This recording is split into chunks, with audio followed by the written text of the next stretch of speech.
L'événement miraculeux qui est la naissance de Christ a changé l'histoire.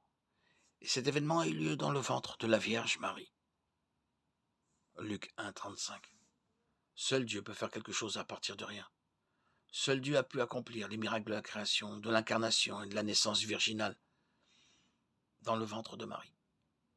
Mais sa nature éternelle et sainte était la sienne de toute éternité passée. Jean 6, 69.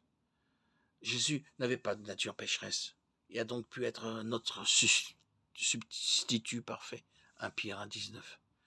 Hébreux 7, 26. Vainquant le péché et la mort une fois pour toutes. Hébreux 10, 10. Non seulement Jésus a pu ôter notre péché, mais il a été tenté de toutes les manières que nous sommes, mais sans péché. Par conséquent, il est notre sacrifice parfait, aussi capable de compatir à nos faiblesses. Hébreux 4, 15. Notre Dieu est devenu miraculeusement homme pour nous sauver et nous révéler gracieusement son amour. Sans surprise, les ennemis de Jésus parmi ses contemporains ont nié sa naissance virginale. Ils sont allés jusqu'à accuser publiquement Jésus d'être un samaritain, c'est-à-dire un métis. Jean 8, 48. Ceux qui nient aujourd'hui la naissance virginale contredisent l'enseignement clair des Écritures, remettant en question d'autres miracles rapportés dans la Bible, et ouvrent la porte à un déni de la pleine divinité du Christ, ou de sa pleine humanité. Les Juifs leur répondirent: n'avons-nous pas raison de dire que tu es un samaritain et que tu as un démon? Jean 8, 48. La naissance virginale est importante en ce qu'elle préserve la vérité selon laquelle Jésus est pleinement Dieu et pleinement homme en même temps. Son corps physique, il l'a reçu de Marie, son enfant biologique.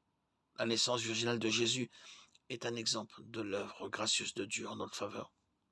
Dieu a pris une initiative. Marie ne cherchait pas à devenir enceinte, c'était l'idée de Dieu. Joseph n'a joué aucun rôle dans la conception, son corps n'était pas impliqué.